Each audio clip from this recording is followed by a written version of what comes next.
امیر صلاح الدین ثریا خاتون سے کہتے ہیں کہ میں سب کچھ برداشت کر سکتا ہوں، مگر اپنی وجہ سے تمہارا مشکل میں پڑنا برداشت نہیں کر پاؤں گا۔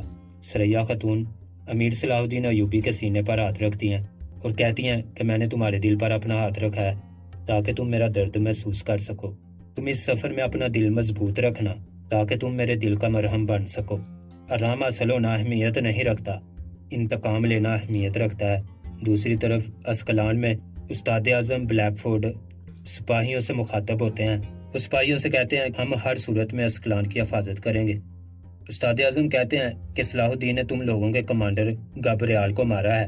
ہمارا باپ تم سب سے انتقام کی امید لگائے بیٹھا ہے، ایسا انتقام کہ تمام مسلمان دہشت زدہ ہو کر رہ جائیں اور سمجھ جائیں کہ وہ لوگ قیامت تک ہمیں ہرا نہیں پائیں گے، کیونکہ خداوند کی چاہت یہی ہے اور یہی چاہت ہے خداوند کی۔ یہ کہہ کر وہ اپنی تلوار نکال لیتے ہیں۔ استاد اعظم سب سپاہیوں کو متحد دیکھ کر بہت خوش ہوتے ہیں۔ دوسری طرف امیر صلاح الدین جنگ کی تیاری کر رہے ہوتے ہیں اور اپنے سپاہیوں سے کہتے ہیں کہ تلوار کی دھار تیز رکھو تاکہ دشمن کے سر کاٹے جا سکیں۔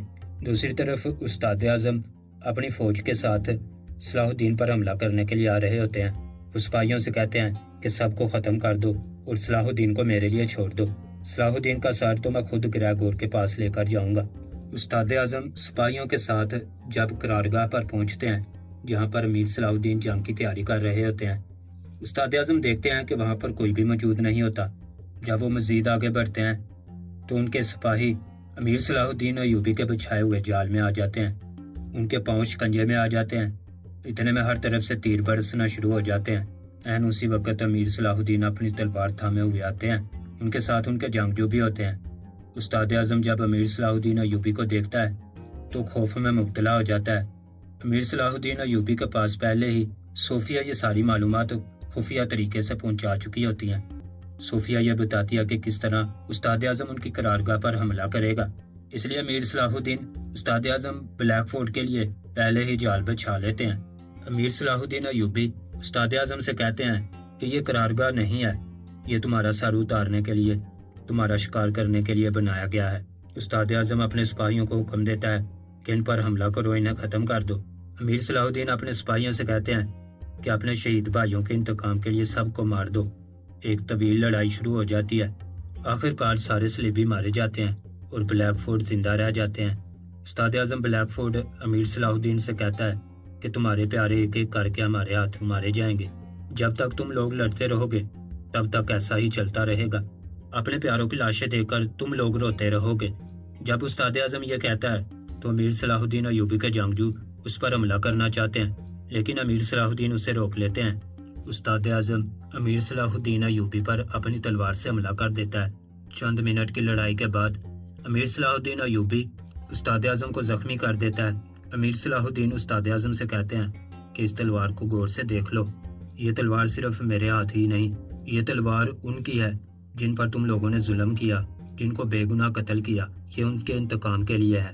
جب تک یہ تلوار ان ہاتھوں میں رہے گی تب تک ظالموں کے سر دھڑ سے جدا ہوتے رہیں گے۔ یہ کہہ کر امیر صلاح الدین ایوبی استاد اعظم بلیک فورٹ کا سر قلم کر دیتے ہیں۔ اس کے بعد امیر صلاح الدین اپنے جنگجوؤں سے کہتے ہیں کہ تم لوگ اصل قرارگاہ میں جاؤ اور جنگ کی تیاری کرو، مجھے ابھی ایک کام نمٹانا ہے، میں بھی اپنا کام ختم کر کے وہاں پر پہنچ جاؤں گا۔ دوسری طرف قدس میں ملکہ وکٹوریہ اور شہنشاہ آپس میں گفتگو کر رہے ہوتے ہیں۔ شہنشاہ وکٹوریہ کو سمجھانا چاہتا ہے کہ تم لوگ یہ جنگ روک دو، تم یہ سب کچھ ٹھیک نہیں کر رہی، میں یہاں کا بادشاہ ہوں، دوبارہ میرے کاموں میں مداخلت کی کوشش مت کرنا ورنہ میں تمہاری جان اپنے ہاتھوں سے لوں گا۔ ملکہ وکٹوریہ کہتی ہے کہ میرے خیال میں جنہیں مرنا چاہیے تھا ان کے زندہ رہنے کا کوئی فائدہ نہیں ہے، جب وہ مر جائیں گے تو ہماری بادشاہت مضبوط ہوگی۔ اتنے میں شہنشاہ کے پاس یہ خبر پہنچ جاتی ہے کہ امیر صلاح الدین نے استاد اعظم بلیک فورٹ کو قتل کر دیا ہے۔ دوسری طرف اسکلان میں گریگور استاد اعظم کا انتظار کر رہا ہوتا ہے۔ عین اسی وقت ایک سپاہی گریگور کے پاس آتا ہے اور کہتا ہے کہ صلاح الدین آیا ہے، جس پر گریگور پریشان ہو جاتا ہے اور امیر صلاح الدین کو اندر بلانے کا حکم دیتا ہے۔ امیر صلاح الدین ایوبی استاد اعظم کا کٹا ہوا سر لے کر گریگور کے پاس آتے ہیں۔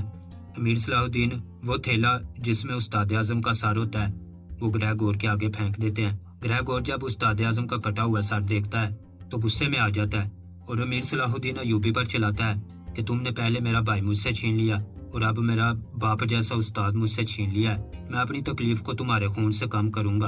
امیر صلاح الدین گریگور سے کہتے ہیں کہ اب تمہیں بخوبی اندازہ ہو گیا ہوگا کہ میں کیا کچھ کر سکتا ہوں۔ گریگور کہتا ہے کہ اب تم کچھ نہیں کر پاؤ گے، تم اپنی جان خود میرے پاس لائے ہو اور میں اسے کھینچ کر نکال لوں گا۔ امیر صلاح الدین گریگور سے کہتے ہیں کہ میں موت سے نہیں ڈرتا اور یہی بات میں بتانے کے لیے تمہارے پاس آیا ہوں۔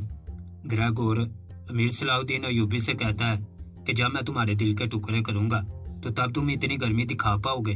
امیر صلاح الدین ایوبی گریگور سے کہتے ہیں کہ میری آنکھوں میں آنکھیں ڈال کر دیکھو، کیا تمہیں میری آنکھوں میں موت کا خوف نظر آ رہا ہے؟ ہرگز نہیں، اور میرے کسی دشمن کو نظر نہیں آئے گا۔ گریگور کہتا ہے کہ تمہاری موت کے ساتھ ہی میرا انتقام کا چکر پورا ہوگا۔ امیر صلاح الدین ایوبی گریگور سے کہتے ہیں کہ تم نے ہمارے بہت سے پیاروں کی جانیں لی ہیں اور میں ان سب جانوں کا انتقام لوں گا۔ اگر تم مجھے یہاں مار بھی دو گے تو میرے بعد ہزاروں صلاح الدین پیدا ہوں گے اور بعد میں آنے والا ہر کوئی پہلے سے بڑھ کر ہوگا۔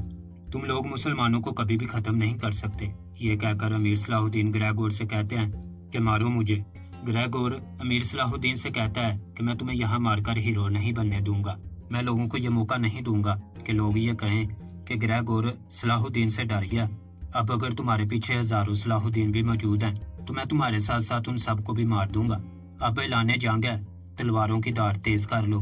امیر صلاح الدین کہتے ہیں کہ اپنے غصے کی دھار کو تیز کر لو، پھر نہ کہنا کہ صلاح الدین نے غفلت کی حالت میں ہم پر حملہ کیا ہے۔ یہ کہہ کر امیر صلاح الدین اسکلان سے واپس نکل پڑتے ہیں۔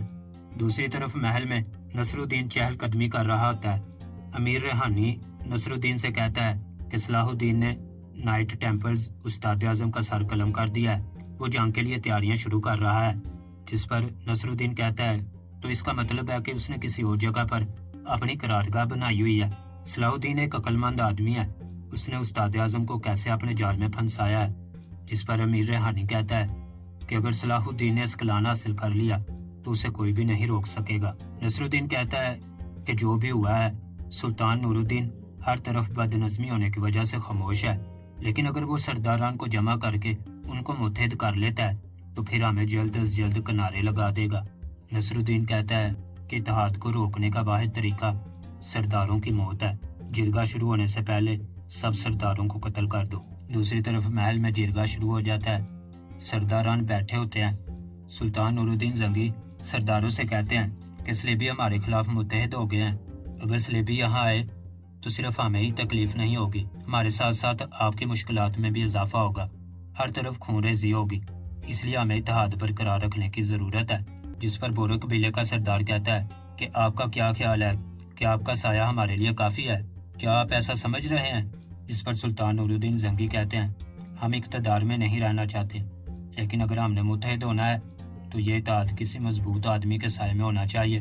اگر کوئی اپنے آپ کو ہم سے زیادہ مضبوط سمجھتا ہے تو وہ اس وظیفے کو طلب کرنے والا بنے، ہم اتحاد کی خاطر اس کی بات ماننے کے لیے تیار ہیں۔ اس کے ساتھ ہی یہ قسط اپنے اختتام کو پہنچ جاتی ہے۔